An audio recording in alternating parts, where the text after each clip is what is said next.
Over the course of the week, there are at least 6 major protests planned. The demonstrations kicked off on Sunday on the eve of the convention with a march for bodies outside unjust laws, which was organized by a coalition of several different activist groups to demand action on reproductive rights, LGBTQ rights, and on an end to the war on Gaza.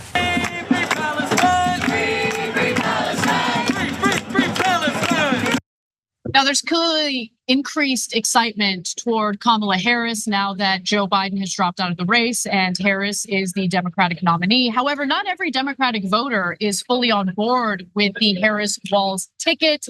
And pro-Palestinian demonstrators have decided to move ahead with the demonstrations surrounding the Democratic National Convention.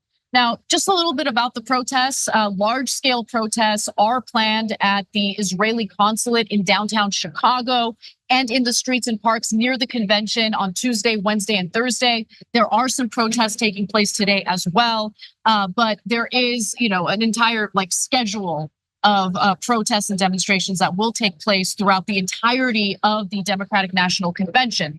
Now, what is the Harris camp doing to reach out to these demonstrators? Because keep in mind, the strategy, and I think it's a smart strategy by Harris, is to respond to some of the negativity in the Trump campaign with joy, with positivity, with a positive message. But it's kind of difficult to do that when Biden and Harris are being protested right now by pro-Palestinian protesters. So she has tried to reach out to them. On Thursday, for instance, Julie Chavez Rodriguez, who's Harris's campaign manager, flew to Detroit to meet privately with Abbas Alaway, who's a Michigan delegate to the convention representing uncommitted primary voters. She also met with Arab American and Jewish leaders. Then you also have senior officials from the DNC holding meetings on Thursday with other uncommitted delegates in Chicago. And they're also planning to hold daytime panel discussions during the convention with Palestinian Americans, including uncommitted delegates and with Jewish Americans. But there is a lot of disagreement about this when it comes to some Jewish Democrats. In fact, they want Harris and Tim Walz, her running mate, to essentially show voters that they will not concede to the demands of these demonstrators, that they will not be cowed by the left flank of the Democratic Party. In fact, they were pretty irritated by Harris reaching out to the organizers of these demonstrations. So they're the founders of the protest group, the Uncommitted National Movement. And so they had suggested that after meeting with Harris or representatives for Harris, that she was open to an arms embargo. That is what they're demanding, right? That the US government stop sending military aid to Israel as they are committing these atrocities in the Gaza Strip. And also, by the way, in the West Bank, let's not forget about that. But the vice president's national security advisor, Phil Gordon, rushed in to say, no, she's not open to an arms embargo. And by the way, Phil Gordon, I think, is telling the truth. I think that's absolutely right. I don't think she's open to an arms embargo. Now, Palestinian rights organizations say that the request of uncommitted delegates for primetime speaking spots at the DNC were just rejected, rebuffed. Of course. Yeah. Hey, don't scroll away. Come back. Because before the video continues, we just want to urge you to lend your support to TYT. You power our honest reporting. You do it at tyt.com/team, and we love you for it. I want to get into what the polling indicates because unfortunately, and this really breaks my heart and pains me, but based on what the polls say, Kamala Harris seems to be able to do this without much political ramifications. I think those polls are totally skewed, and I'll tell you why in a second. Okay. But they're not useless. They do show some things, but not exactly how they're framed. So first though, look, let's talk strategy, okay? Because I'm a person who gives no ground on rhetoric, and I'm not going to accept things that aren't true at all, okay? And we're going to stick with what is reality. We're not going to give into Israeli propaganda or US propaganda. At the same time, I'm practical. What is our goal? Eyes on the prize, end the war and the occupation, okay? And that's what we got to get to. So as I'm reading these stories, and they're taking quotes from Arab American leaders, Muslim leaders, peace leaders, et cetera, but also pro-Israeli leaders, right, within the Democratic Party. And the pro-Israeli leaders say, Well, look, you might as well come to our side 100% because you're never going to get these protesters to agree with you. So they're never going to be satisfied. They're never going to be satisfied. They're unmovable and unreasonable. So you're never, even if you give them a concession, it's not going to be enough. So you might as well just get our votes. And when you look at it, you go, well, just not from a policy or a moral perspective, but from a political perspective, that could be compelling to the Democratic Party, right? But then when you look at the next sentence, though, it gives away the game. Because that person says to, in that case, Politico, they go, well, that's because, of course, the Democratic Party would never cut funding to Israel and would never do a weapons embargo and would never not agree with everything Israel says. So that's why the Palestinian side is unreasonable. No, brother, that's why you're unreasonable, okay? So the Israeli side demands 100% of what they want. And then they say, look at the Palestinian side and the peace side. They're demanding one thing, like a weapons embargo. Not cutting off all funding, not all the different things that we could do to check the Israeli government, just a weapons embargo, right? They're like, can you believe they had the nerve to ask for one thing? You see how unreasonable they are? No, I see how unreasonable you are. Yeah, the entitlement is infuriating, to say the least. And, if there was a recent attack on Tel Aviv, okay? And obviously, horrific, not in favor of any of that stuff. Civilians should be safe. They shouldn't live in fear. I don't care if we're talking about Palestinian civilians or Israeli civilians, period, end of story, okay? But it is amazing to me that a single Israeli civilian dying, you'll see the Israeli officials come out, give statements about it, talk about, humanize them, about how many kids they had, what kind of music they liked, because they see their fellow Israelis as human beings. But they do not see Palestinian civilians, including literal children, as human beings. They have so effectively dehumanized them. And I'm not just talking about far-right Israeli government officials. I'm also talking about, people in this country within our own government who have gone so far to dehumanize Palestinians that they don't care. They look at the numbers, they see the rising death toll, they read the stories about a woman and 6 of her children being wiped out in a single Israeli airstrike. It's Hamas's fault. It's Hamas's fault. Yeah, that's what they always say. They're constant, honestly, I'm sorry, but stupid refrain is, Hamas made us murder all the Palestinian civilians. No, they didn't. You have agency. You didn't have to drop a 2,000-pound bomb on families. You didn't have to drop 100,000 bombs in civilian areas and then pretend that somebody made you murder all those people. No, you chose to do that if you're Netanyahu. And this grotesque right-wing Israeli government. So guys, back to strategy and practical side. So the Palestinian side and the peace side here in America, what did they want, okay? So they want a weapons embargo, and that's pretty much the only thing they're asking for. In terms of the ceasefire deal, now Israel is asking for further occupation of Gaza. They want to put 2 corridors in and keep that land.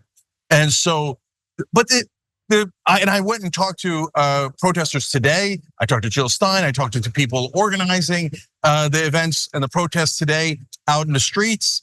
And so they're not even saying, hey, no occupation of Gaza, which they definitely should say, right? They're not asking to end the occupation of the West Bank. Those are all things we want, and those are great, but that is not part of the ceasefire deal, and that is not what is being asked of Kamala Harris right now. The ask right now is I don't even think it goes far enough.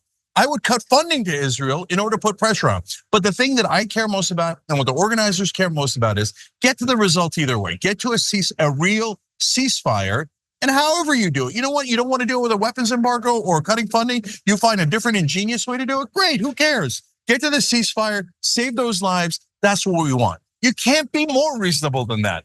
Now, look, a lot of times the protesters have terrible optics, and they'll come in with like weirdo masks and do graffiti and stuff. Or things that are dehumanizing toward Israeli civilians. Right, and remember, that's not anywhere near the majority of the protesters. Exactly. But there will be some people that do things like that, whoever they are, okay? So then the press will come out and say, oh yeah, they're all pro-Hamas, they're all terrorists. Everybody who wants peace are terrorists. They'll say insane things like that, right? So I get that the protesters sometimes are not the best on optics, but what their core ask is super reasonable. And is Kamala Harris or Tim Walz or anyone in the Democratic Party going to give it to them? Absolutely not. So that pro-Israel person that talked to Politico, in a sense, they're not wrong. they're saying Israel wants 100%, and the Democratic Party is going to give us 100%. So stop pretending to the peace protesters that you're in favor of peace or you're in favor of Palestinians or treating them like human beings, because we all know you're not, because we already paid you. We already paid you to be indecent and immoral to Palestinians and to continue this war. So guys, look, there's a lot to be excited about here at the DNC. Kamala Harris and Tim Walz are doing a great job on other things like in populist economic positions, etc. But the world is not black and white. It is not binary. Their position on Israel is awful and is enormously unlikely to ever change. And they think, oh, it's okay. Every once in a while we'll say, oh, we think Palestinians are also human. Good enough. No, not good enough. Thank you for acknowledging that they exist and that they're human beings. But Jesus Christ, that bar is so low. And until we stop financing the slaughter of those human beings, your words are empty.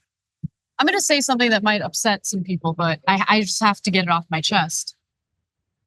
Democratic voters have shockingly low standards.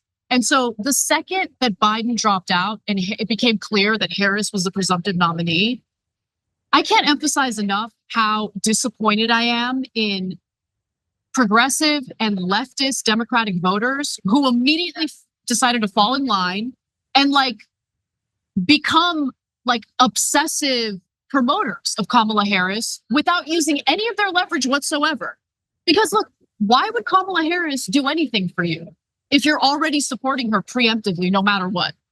Yeah. I'm sorry. I mean, that's just the truth. No, I know. So look, guys, but those same leftists are then going to turn around and be heartbroken when she doesn't give you an inch on Gaza. She's not going to give you an inch on Gaza. She's not going to give it to you guys. Why would she? So look, what I'm saying and what we're both saying is, can we please be realistic in both directions? So if she's terrible on Gaza, as almost every American politician is, that doesn't mean she's terrible on everything else. That doesn't mean that you should hate her forever, okay?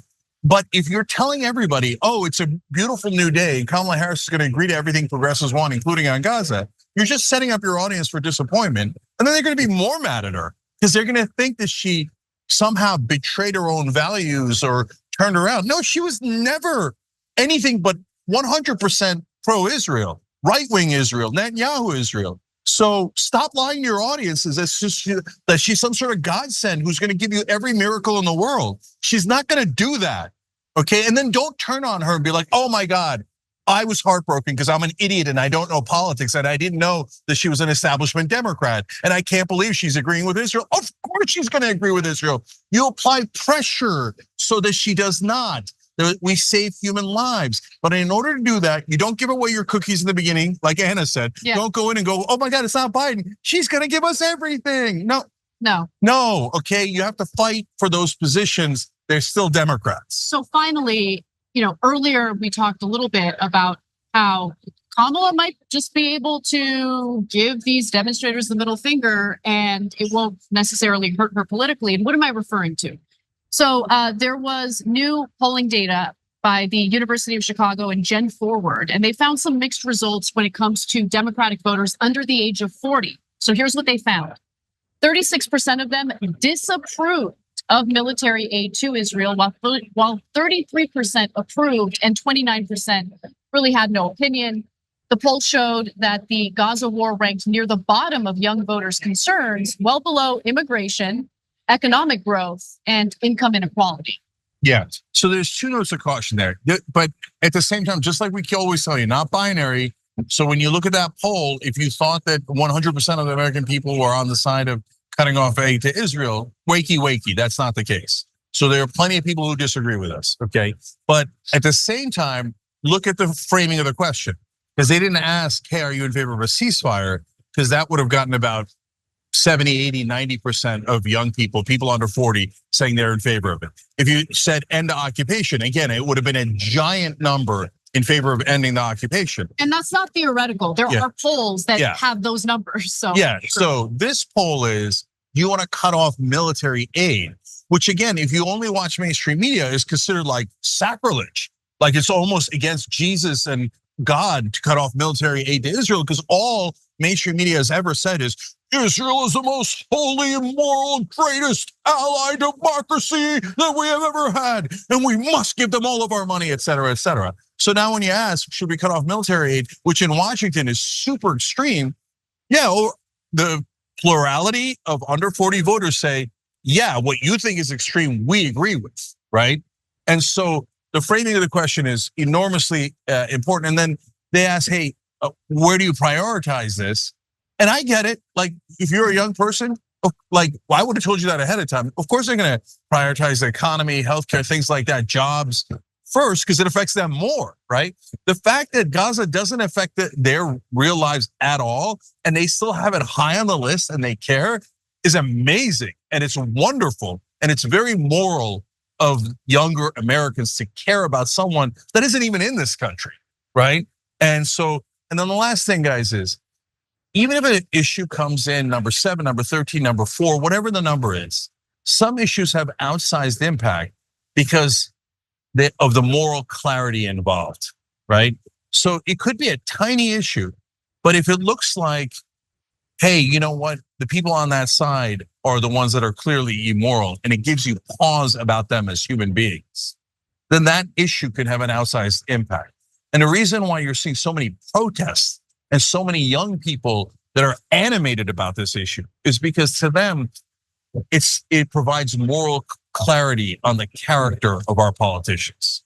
So if they take it for granted, oh, don't worry, it's a little bit lower priority for younger voters. Don't worry, only a plurality of them want us to cut off military aid to Israel.